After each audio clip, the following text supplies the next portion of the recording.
Coming up. I formed a corporation this year and I'm the president. My mother's vice president and my father's secretary. The corporation as person.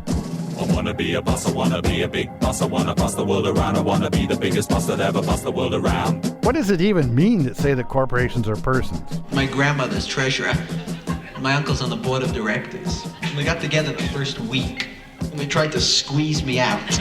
Are corporations conscious? Do they remember, reason, experience guilt and joy? What is the point of calling corporations person? I formed a power block with my uncle and he sent my grandmother to jail.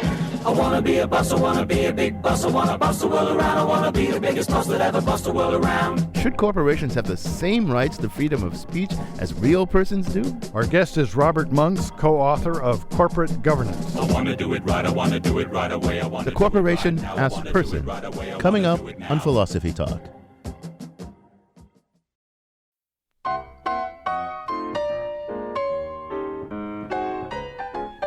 Welcome to Philosophy Talk, the program that questions everything. Except your intelligence. I'm John Perry. And I'm Ken Taylor. We're coming to you from the studios of KALW San Francisco. Continuing conversations that began at Philosopher's Corner on the Stanford campus. Today, the corporation as person. Well, Ken, I understand that according to American law, and indeed the law in a lot of the rest of the world, corporations are persons. Fictional persons or corporate persons or something like that. There must be two sides to this issue, but I can only see one. This is a really stupid idea. Corporations are not persons. They're corporations. Groups of people in general are not persons. It's almost always a dumb idea to call something by a name that doesn't fit it, that it doesn't deserve. By calling corporations persons, we seem to let a lot of lame brains, including a majority of the Supreme Court, if I may speak disrespectfully, to think that they are persons. Well, John, I sympathize with your point of view, but it seems to me a bit extremes. I mean, look, groups of people, including corporations, do a number of things that individual people do. They make promises, they tell lies, they incur debt, and things like that. The concept of a corporation and other collection of human beings as fictional persons is a simple way to recognize that fact, that what we do, they do too. Groups of people were issuing statements, true and false, buying buildings and stuff like that long before the law or the Supreme Court came into it explicitly. And with the rise of corporations in the 19th and 20th century, it seemed like a good idea to some people to get clear about the extent to which corporations were and were not like persons. Hence, we get the concept of a fictional person. Oh, yeah, sure can. I mean, I agree. Groups of people can do things collectively, like issue statements, of the same sort that people can do individually. This is no doubt inevitable and probably a good thing. Corporations go a step further. They're set up so that to shield the liability of the people that make them up in various ways and so forth. And that may be a good idea, too. I agree with all that. But I guess what you're saying, I think I get your drift, is that that's no reason at all to abuse language and confuse concepts in order just to keep track of those kind of facts you just referred to. We just need to say that groups of people and corporations can make statements, incur debts, sue and get sued, and whatever other things we think it's a good idea for them to be able to do. And we don't really need to bring the concept of a person into it. Is that what you're saying? It's exactly what I'm saying. As soon as we call corporations person, we have created a metaphor that then runs amok. We create a default assumption that corporations should be treated like persons unless you can invent some reason not to that you can base on the Constitution or something.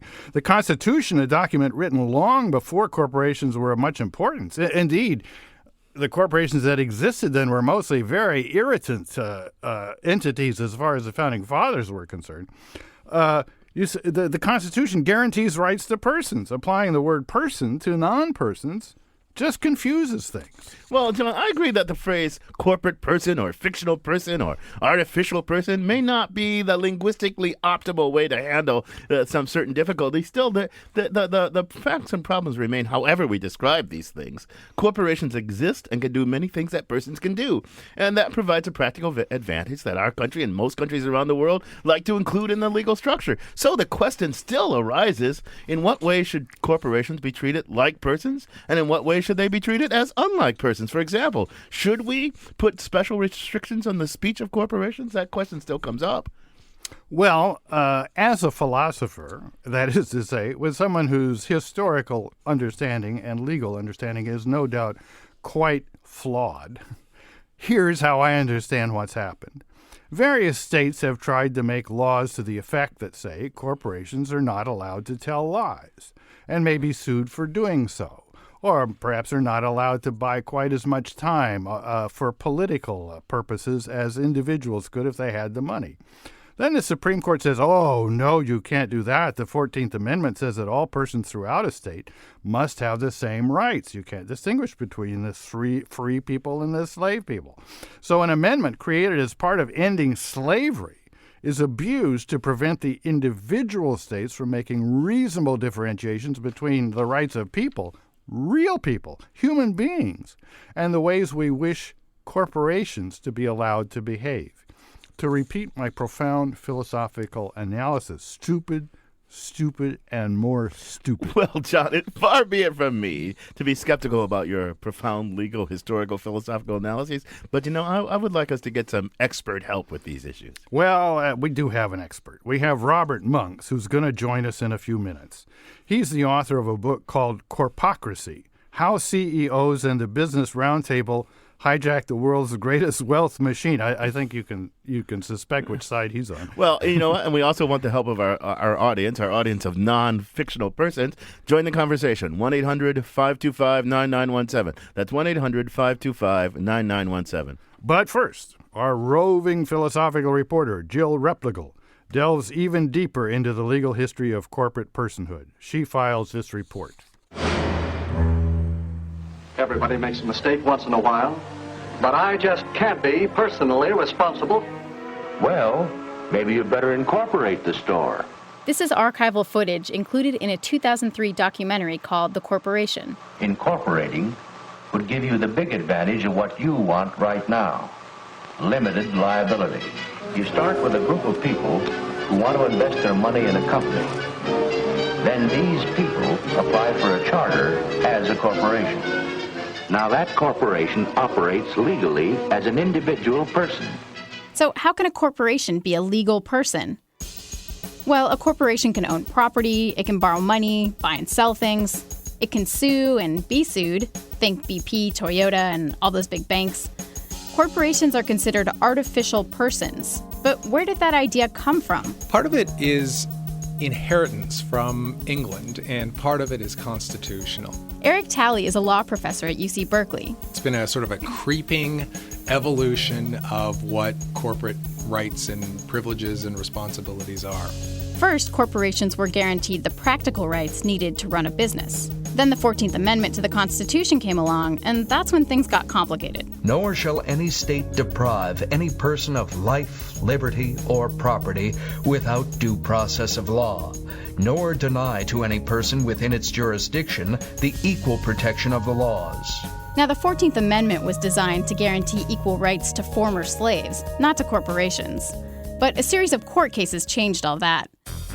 One in particular was key to the corporation's morph into a person. It was a Supreme Court case involving a railroad company and taxes, and it probably would have been forgotten if not for a note written in the case record. The clerk for the court at the time had asked the Chief Justice of the court in crafting up the case notes, essentially the introduction to the opinion, what should I be putting in here? I have put in a small squib that says, the issue has been raised as to whether corporations have constitutional rights under the 14th Amendment. The court was of the opinion that they do, and they proceeded to this opinion. The Chief Justice said the note was fine, even though the court had avoided the 14th Amendment question in the actual case. And so this head note, drafted by someone that wasn't even a judge and wasn't even the topic of deliberation among the judges, turns out to be this crystallizing moment in which not only is it the case that simple commercial types of rights that had been largely part of the contracts clause and so forth would apply to corporations, but also a host of other types of civil liberties. Since then, corporations have gained more and more of the same rights you and I have as real flesh and blood people. The question is, is there still any difference between us? Well, this is the big problem with this line of logic, is that it very quickly gives rise to, what a law professor might call a reductio ad absurdum. You can reach quite absurd conclusions by pursuing this line of logic. Why wouldn't it necessarily be the case, if corporations are persons, that corporations shouldn't have the right to vote? Why shouldn't corporations be subject to conscription into the army? It clearly has a stopping point at some point at which the next proposition is so absurd that no one would sign on to it. And so the hard part is trying to figure out where that stopping point is. For Philosophy Talk, I'm Jill Replogle. I'm John Perry, and with me is Ken Taylor. And our guest is Robert Monks. He's a shareholder activist, author of Corpocracy, How CEOs and the Business Roundtable Hijack the World's Greatest Wealth Machine. Robert, welcome to Philosophy Talk. It's nice to be with you. Robert, can I call you Bob? I wish you would. All right, I will. Bob, briefly, how did you become interested in, or one might even say obsessed by, corporations? Well, it started about 30 years ago. I was running for office in Maine. I was running for the U.S. Senate. And I woke up in the middle of the night in Brewer, Maine, in a motel, and my eyes were tearing over. And I lifted up the shade, and I looked out, and I saw white foam on the river. When I got up in the morning, I asked the guy who ran the motel, I said, "My God, what's going on here at night? What are you doing?" And he said, "Well, where have you been all your life? Don't you know?" He said, "The paper companies send their stuff down the river every night." And I said, "Well, what is it?" He said, "It's all the effluent and all the stuff they can't use." And I said, "Is it good for people?" He said, "Of course it isn't good for people." And, well, it turned out that in running for office is a wonderful thing. You get to meet everybody. And I'd been in business in Maine a long time. I'd sold oil to all of the paper companies. I knew the people who ran them. I knew the political figures. I knew the people who liked to fish. I knew that nobody wanted to have white crap on the Penobscot River, and yet here it was. And so I began to think, what is this thing, the corporation? Are we really sort of part of the Frankensteinian myth? Is there nothing we can do about this thing we've created? Or are we just going to have to sit here and put up with these kinds of intrusion on human welfare? So no real person wants this stuff in the Penobscot River. Exactly. And yet a corporation does, so it happens. So let me ask you this. Ken and I were talking. What do people mean when they say corporations are persons? Are they correct? Is there any reasonable sense in which corporations are persons, or is it just a confusion?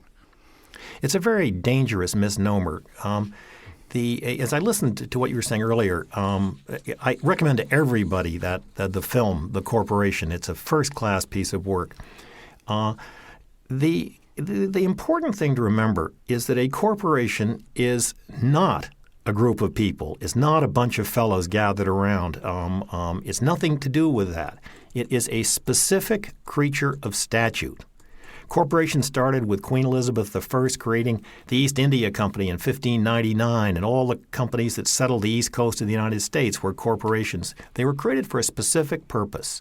Corporations have always had in their DNA a sense of accountability to the public good. In recent years, that's become somewhat diluted. But a corporation only has the authority that is specifically given to it by the legislature, which gives it its charter. And therefore, to imply that a corporation has power in the same way that you imply individuals have power or think of individuals as having common law rights is just plain wrong. A corporation is a creature of limited delegated authorities, period. And among those authorities, it's never been delegated the capacity to participate in politics. You all might be amused. A recent novel that Ralph Nader wrote, among other things, has a corporation running for office. Well, let me just interrupt you there because we're going to go to break. But the movie you mentioned, I take it is The Corporation, directed by Mark Ashbar, a Canadian 2003 documentary. You're listening to Philosophy Talk. Today we're discussing the corporation as person with shareholder activist and author Robert Monks. What about that Supreme Court decision that corporations are guaranteed the right of free speech by the Constitution? Bad idea? Really bad idea? Join us by calling toll-free 1-800-525-9917. That's 1-800-525-9917. Corporations, free speech, plus your calls and emails when Philosophy Talk continues. British Petroleum, GE, Microsoft, Verizon Wireless, BMW, AT&T, Toyota, Exxon.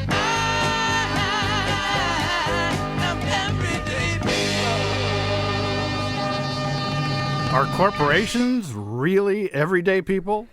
They have the right to try to influence our buying habits, but should they have the right to try to influence our voting habits? I'm John Perry. And I'm Ken Taylor, and this is Philosophy Talk. The Supreme Court has ruled that corporations have many of the same rights as persons. But are they really persons? If not, where's the line? Please let us know where you stand by calling 1-800-525-9917 or email us at comments@philosophytalk.org. And last but not least, John Perry's already started a provocative blog entry. Go to the blog.philosophytalk.org to comment. Yes, go read my provocative, completely one-sided and intemperate blog. Our guest is Robert Monks, author of Corpocracy, How CEOs and the Business Roundtable Hijack the World's Greatest Wealth Machine. So, Bob, I want to... You said that corporations are these limited things chartered for specific purposes. That seems like an old-fashioned view in a certain way of corporations. The Supreme Court doesn't seem to agree with that. It's given them the right to freedom of speech and restricted, and ruled unconstitutional certain restrictions on corporate donations. So how is the Supreme Court now thinking of corporations, and where did they go wrong exactly in their thinking? The Supreme Court. In making the decision in the Citizens United case by 5-4 majority, overruled earlier cases to the contrary. And the reason for this is no vast philosophical concept. It simply has to do with the fact that Sandra Day O'Connor and Souter retired, and they were replaced by 2 George Bush appointees, and the minority became the majority. And indeed, the person who wrote a dissenting opinion in Austin, which was overruled, wrote the majority opinion here. And so there's nothing judicially relevant about it. I think that I can be clearest in my own mind as to what we're talking about if I consider 2 individuals who are perhaps among the greatest of American industrialists who also were great philanthropists. And if I could talk about them for a minute, this is Andrew Carnegie, a person, and this is Andrew Carnegie, a corporation. Andrew Carnegie's a corporation was not above dealing with a labor dispute by sending Pinkertons to Homestead, Pennsylvania, which resulted in violence and death. But he became perhaps one of the greatest philanthropists of all time. So Carnegie, the person, thought in human terms. Corporate Carnegie, thought in profit-maximizing terms. Let me slow you down a bit. Look, you say a corporation is not just a group of people. I grant you that because a corporation can survive the death of any shareholder, and if it is a person, it's a person with a possibly eternal life. I guess there used to be sort of expiring grants and corporate things, but I guess that doesn't go away. But look, doesn't something follow about the rights of corporations just simply from the fact that the individuals who make up the corporation at any given time are doing things that individuals are licensed to do? They're speaking, they're contracting together, they're making promises one to another, so that doesn't something follow about their collective rights from the fact that they have these individual rights? And if not, why not? The corporation has been legitimated over the last 200 years within a free society because it is, in most people's view, the most effective structure by which to allow wealth to be created. So corporations exist for the purpose of creating wealth. And they have, as one of you mentioned earlier, limited liability, and they have the power of bringing together vast amounts of money because people will risk money if they've only got that money at risk. It has very talented people can come in and can become rich because without any money. They can transfer interests in the corporation. So the combination of these various characteristics have made of corporations almost like a shark, almost like a killing machine. They're a wealth machine. So a corporation exists for that particular purpose. It doesn't have any other social objective or social implication. And if you think of a corporation in that limited way, it's possible to see how it is compatible with a democracy. Otherwise, you would never want to think of unelected officials having that much power over ordinary flesh and blood human beings. Well, now, if we swallow the analogy or the metaphor of a corporation as a person, and then we take into account what you just said, it seems like the right metaphor would be a cognitively disabled person. That is, a person who is obsessive, compulsive, is unable to evaluate different claims for their allegiance, different values, is insensitive to ordinary human needs and purposes, and is focused simply on one thing, maximization of profit. Such a disabled person might not be entitled to full rights. There might be legal reasons to keep them from certain opportunities. How about that as an idea? Well, it came out of the film The Corporation, which goes further and says that they're a psychopath. Right.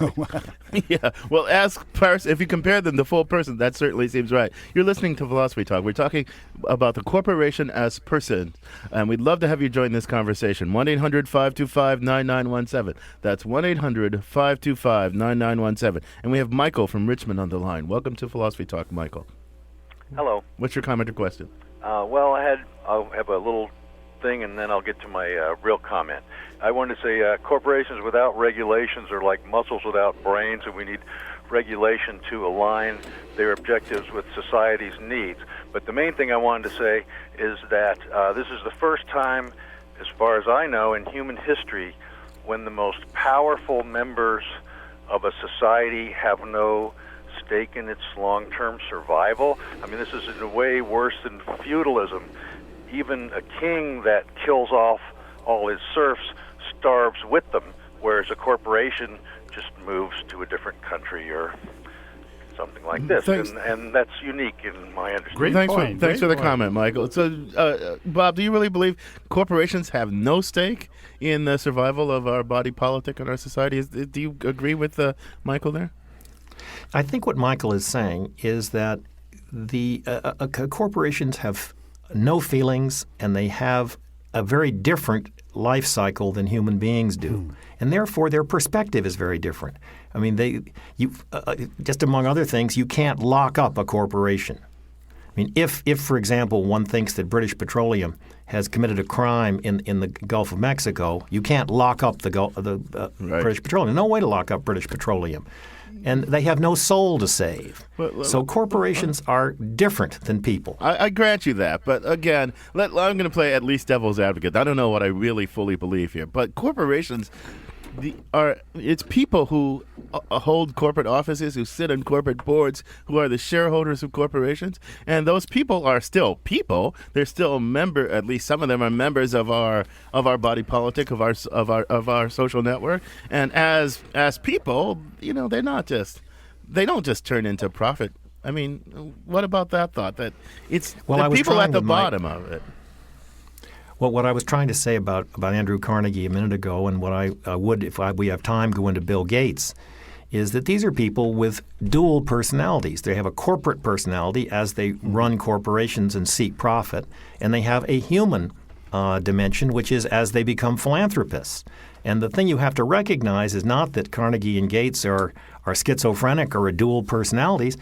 It's simply that in our society, they're allowed to play different roles. But the role in a corporation is very, very different from that of a person. We've got more callers on the line. 1-800-525-9917. That's 1-800-525-9917, or email us at philosophytalk.org. We've got Donald from Mill Valley. Welcome to Philosophy Talk, Donald. What's your comment or question? Hi there. Just was also going to say that I love the show. Well, that's a good comment. We always welcome that. Repeat that. I didn't hear it. Just an observation about the whole question of corporations is, to me, just a manifestation of human behavior. I think human beings behave differently as a group versus human beings behaving as individuals. And a corporation really, to me, expresses the way human beings behave as a group.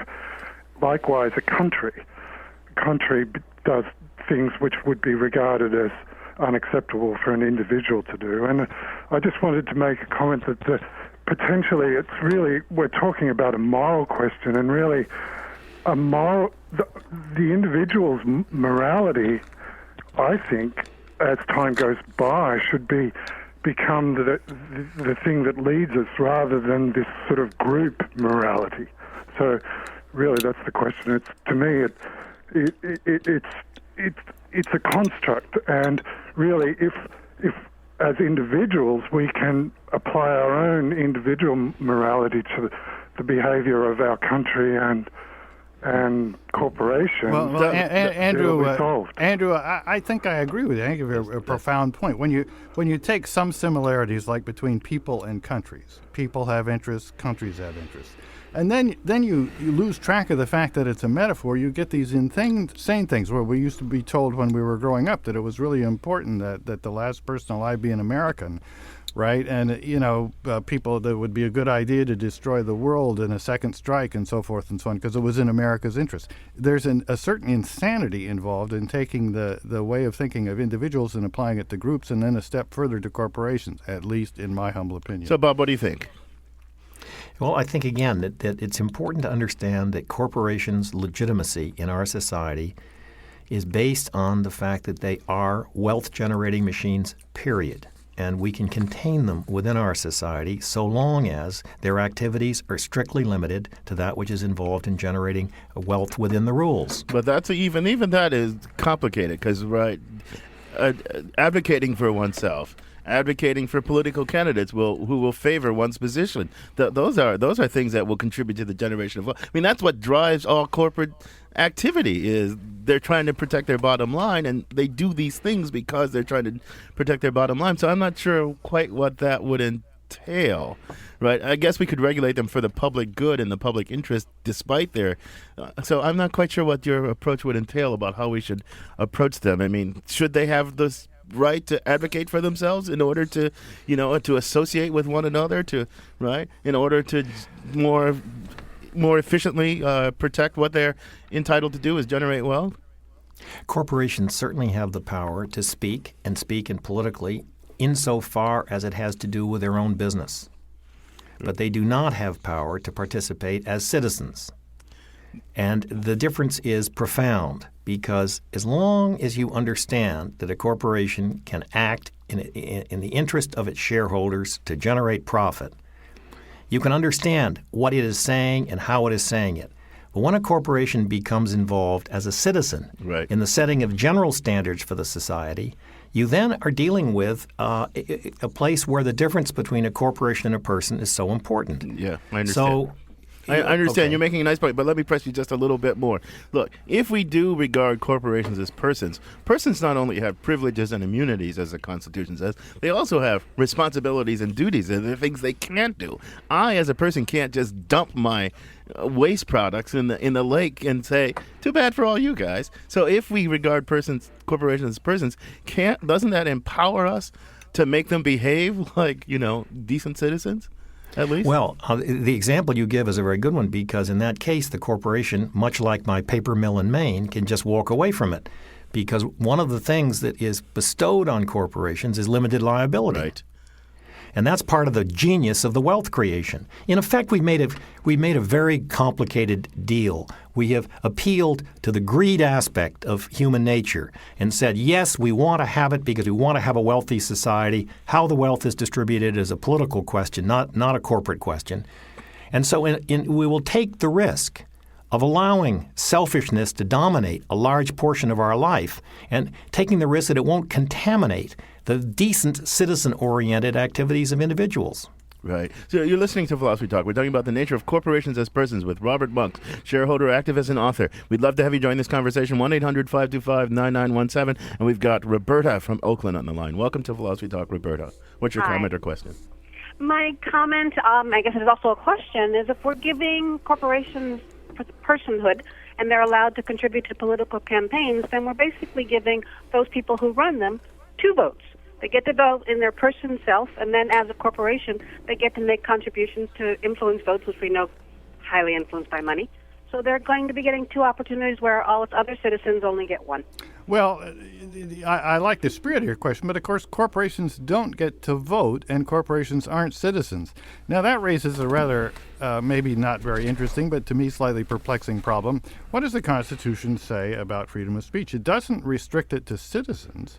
immigrants, including illegal immigrants, I think have the freedom of speech, and corporations have the freedom of speech even though they're not citizens and they can't vote. So what are they? Are corporations illegal immigrants? Well, I guess they're not illegal and they're not immigrants, but they're not citizens either. What are they? Well, help us out with this one. How does the Constitution? What's going on in granting free speech to corporations?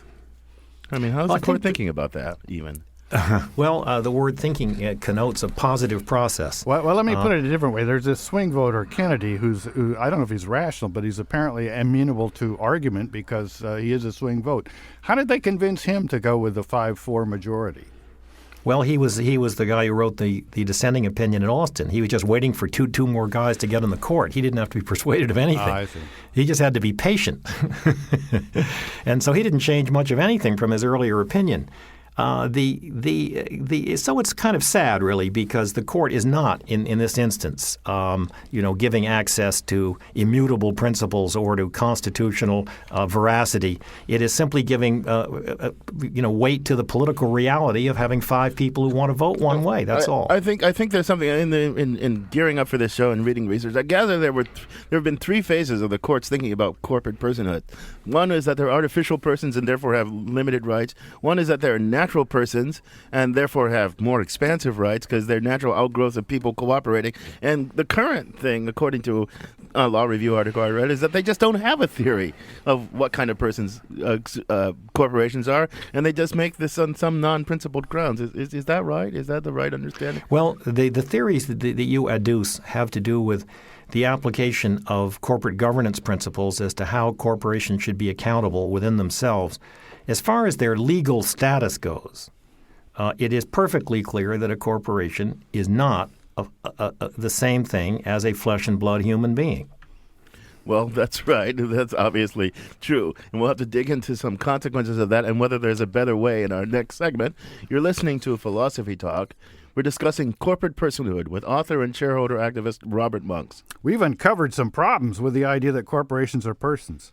Still, that idea does some useful work. Might there be a better way of thinking about the relationships between persons, groups of persons, and corporations that would keep us clear-headed and gain the advantage of thinking of corporations this way without the pitfalls? What corporations are and what corporations are not, when Philosophy Talk continues.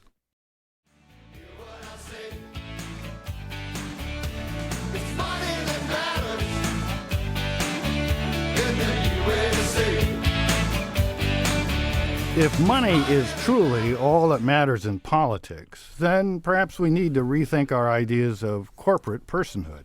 I'm John Perry. This is Philosophy Talk, the program that questions everything except your intelligence. I'm Ken Taylor, and our guest is Robert Monks, shareholder, activist, and renowned author. And we've got a lineup of callers on the line. Andrew in San Francisco. Welcome to Philosophy Talk. What's your comment or question?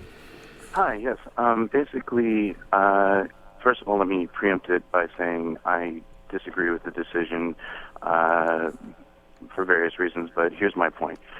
When looking at corporations, it's already been discussed that they are groups of people with a special interest, generating wealth. How is giving them the right to have a say on political aspects different than the rights already extended to special interest groups and things like unions? And I'll take the answer on the air. So, Robert, Bob, you want to weigh in on that, Bob?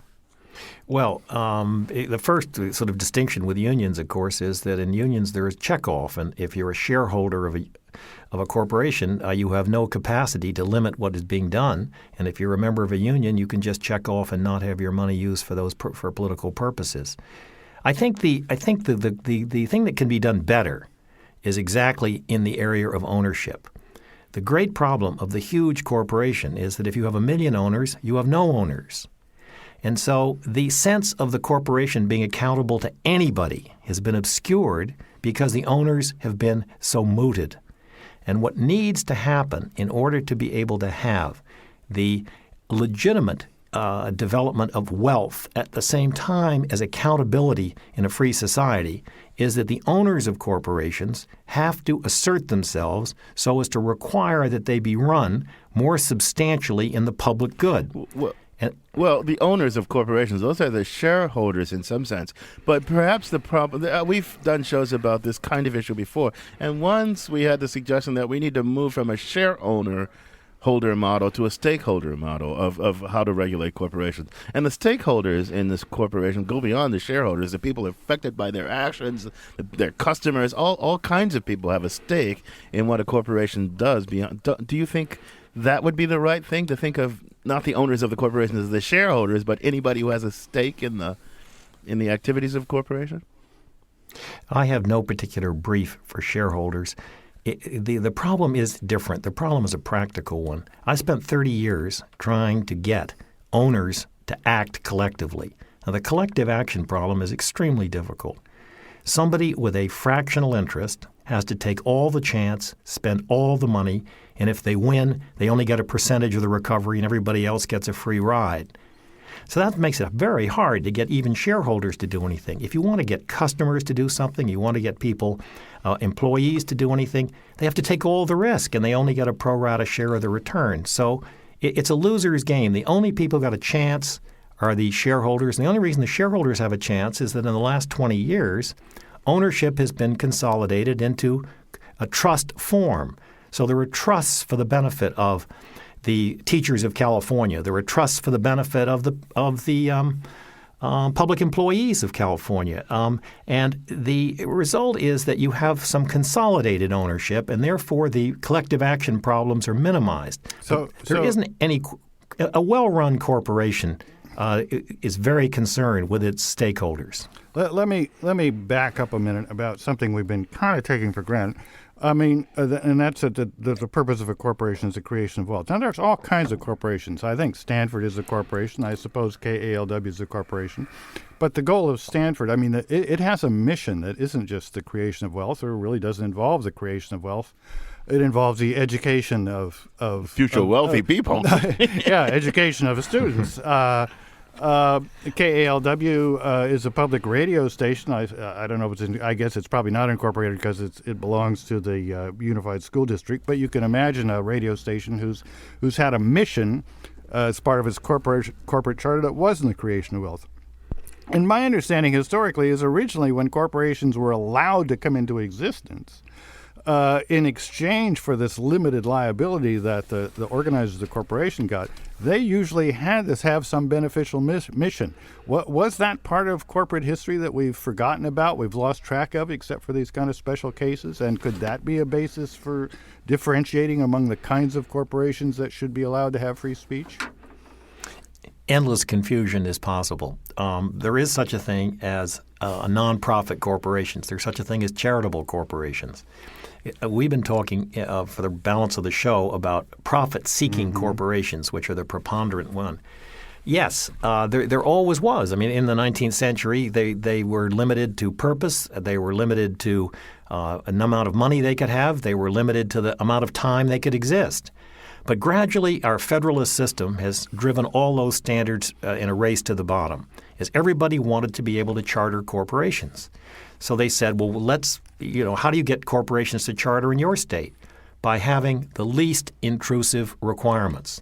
So ultimately, we end up with most corporations in Delaware that are very agreeable to the managements of companies because they provide less threat than, say, being incorporated in California. So Bob, I want to get a clear picture of what you think the best possible future, or I mean, corporations are going to be around, and they're going to be organized and governed in some way. I'm not quite sure you're hinting at, but I'm going to give you a chance to tell us. If you were a king of the universe and you could rewrite all the laws, what would corporations be like, and how would they be organized, and how would they be governed? Briefly. I don't even have to be king of the universe. All I have to be is president of the United States. Okay. And I would summons into the Roosevelt Room the chairman of the SEC, the chairman of the Federal Reserve, the assistant secretary of labor in charge of the pension system, and the head of the SEC. And I would say, gentlemen, we are one government, and we have, among our various responsibilities, we as trustees are majority owners of the American companies. And I expect all of you to require that the beneficial owners, the trustees, should act in the public interest, must become activists. They cannot just sit by and let corporate management do whatever they want. It's incumbent on you to take responsibility for the 100 million people for whom you're a trustee. And I've got the Attorney General here to enforce it. Maybe while you're at it, you should call Joe Biden in and say, Joe, why don't you go back to that rinky-dink sorry excuse for a state they call Delaware and tell them if those 500,000 people want to continue to be a state, they better shape up their laws. Well, wait a minute, though. I'm confused. So you, in your way of thinking about this, you said there's when you refer to we are majority owners of these things and we have a response, who's the we? I was talking. Well, I was talking in my guise as the president, but by we, I was saying the employee benefit plans, the ERISA plans, the mutual funds, the bank trusts, the various trust institutions created pursuant to federal law have ownership of a majority of the stock in American companies. Right. So you basically want to empower the majority owners, which are these institutions and people that they serve, to be more socially active. Is that the thought? That's not a fundamental change in the structure. Is that a fundamental change in the structure of government? I want to hold them to the responsibility of being trustees, and they're trustees. Let's just say of the employee benefit plans. They're trustees of the working people of America, and these are people who, on average, have another 18 years to work. And I expect the trustees to see that the companies in which they invest behave in such a way so that the beneficiaries can retire not only with money, but into a clean, decently civil world, and that they should act like real owners act. Right. And the fault of it, and if they don't act that way, then does the government do something bad to them? Yeah, I would think they would go to the various financial institutions who act as trustees, and they would simply say you can't act. I mean, under the ERISA law, if you violate the ERISA law, you can have removed the power to act as a fiduciary under ERISA. I think we've got time for one last caller. Roberta in Oakland's on the line. Welcome to that's Rob in Oakland. Welcome to Philosophy Talk, Rob.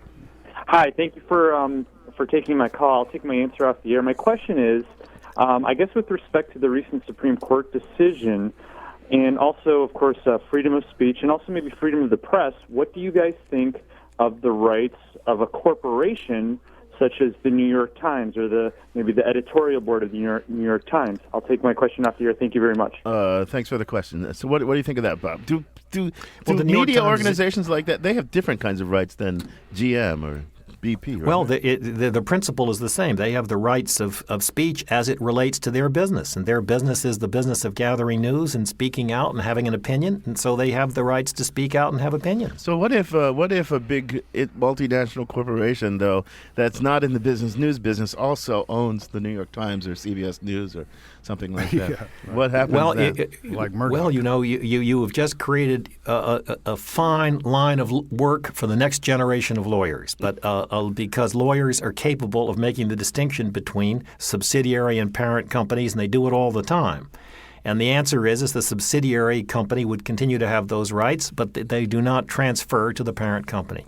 Right. So this is all a complicated stew of law. I'm not. Again, I sort of get your bottom line. I don't know if corporations are going to change for the future. Are you optimistic that the kinds of changes that you think would make corporations better social actors are going to happen, or are you not optimistic? Well, you wouldn't continue doing what I'm doing if you needed positive feedback, is all I can say. I do it because I think it's right, but I haven't had much positive feedback. Are you going to run for senator from Maine again? No, thank God. I'm 77 years old, so I think that kind of folly passes by. I see. Well, Bob, on that note, I'm going to thank you for joining us. It's been a very interesting conversation. Thank the two of you very much. Our guest has been Robert Monks. He's a shareholder activist, author of Corpocracy, How CEOs and the Business Roundtable Hijacked the World's Greatest Wealth Machine. So, John, Bob had strong opinions. What are your opinions? You have strong ones, too. Oh, my opinions are strongly held, yes. But I think there's an issue we didn't get into. We'll have to do that in a future program, and that's the issue of the relation between free speech and donating money. That kind of lies behind our resentment of giving the corporations the free speech right. It's not just that they can publish brochures. It's that they can put this incredible amount of money into the hopper, and that's a whole other angle of the Supreme Court's Well, point of view. Well, that's a complicated one anyway, right? Because you don't have to be a corporation to be able to put money in the hopper. You could be a very rich person to put money in the hopper. And if money is speech, if donations are speech, I think that's kind of an odd thing. But it's a Supreme Court two-step. First, money counts as speech, and second, corporations count as persons. And then we've let the corporations. Wow, because they have lots of money, and we've let corporations. And that's, I don't know how, that's not a clear and distinct idea, as Descartes would say. It's not obviously a correct way of thinking of things. Right, one person, one vote is a good principle, but it seems as though we've abandoned the principle of one person, one voice, because corporations are, really complicated things. But, this conversation continues, as always, on our blog. Actually, it's already started. John has a provocative, controversial blog. I think you should check it out and comment. Go to our blog, theblog.philosophytalk.org, where our motto is cogito ergo blogo. I think, therefore I blog. Yeah, and there's a couple of responses there already. One is a very articulate response who says the problem is the Supreme Court and not the idea that corporations are persons, although I notice this person, when he gets right down to it, says there's nothing wrong with the idea that corporations are legal entities. Yeah, that's true, but what legal entities? Are they like persons? Well, At any rate, you can download podcasts of our program from our website as well. Now for the final word, we're going to turn to the unlimited liability of Ian Scholes, the 60-second philosopher. Ian Scholes, if corporations are considered people, what kind of people are they? It was clear enough when I was a kid. They stood for something. Coca-Cola stood for Coca-Cola. Disney stood for wholesome family entertainment and a weird obsession with duck butts. Betty Crocker stood for hearty family food. Warner Brothers made gritty urban dramas and westerns. General Electric made electric stuff. General Motors made cars, LeSabre, Corvette, Le Mans, Firebird, Roadster, dream cars. What's good for General Motors is good for the USA. Today, General Motors is bankrupt and embarrassing, like a beloved uncle who made it rich and then spent all the money on the ponies. Coca-Cola still makes Coke, but it also makes bottled water, sports drinks, Bacardi mixers, Barq's root beer, Capri Sun, Fanta, Fresca, High C, Minute Maid, Nestea, Odwalla, Tab, A&W, Canada Dry, Schweppes, Dr. Pepper, Fruitopia, and more. So is Coca-Cola the iconic bottle so beloved by those wistful about a gentler time? Or is it a rapacious acquirer of every beverage in the known world? Either way, is that a person you would invite to dinner? Or at least you know he'd bring his own drinks. Disney, besides standing for wholesome family entertainment, is also famous for being cheap and for suing the pants off anybody who violates its trademarks, like a stingy uncle who gives you a nickel on your birthday and then tells you how to spend it. Corporations used to be like uncles and aunties. They didn't come by all the time, but when they did, you knew what to expect. Good old sturdy Kelvinator, trusty Studebaker, thanks for the cake, Betty Crocker. Warner Brothers became Time Warner, formerly AOL Time Warner. What the hell was that all about? It's supposed to be about synergy, I guess. You could promote Warner Brothers movies in Time magazine. You could make movies about magazine editors. When corporations merge like that, is it considered the equivalent to two people marrying, or do they become some kind of artificial Siamese twin mutant? Then there are the corporations about which you have absolutely no clue. Accenture, Altria, Agilent, Avalar, Lucent, they sound like discontinued cars or some weird pharmaceutical you see advertised on television, or a porn star or an indie rocker. Definitely not somebody you'd want over to the house. And what happens when you brand yourself into a corner? There's a backlash against fried food these days, so Kentucky Fried Chicken is now trying to call itself KFC. Radio Shack is trying to rebrand itself as The Shack. Court TV has become True TV. Sci-fi has become Sci-Fi, with Ys. So women will like it more, I guess. British Petroleum became BP. Well, you've seen how that worked out. Bad uncle. Left such a mess when he came to the house, it'll take us years to clean up. I gotta go.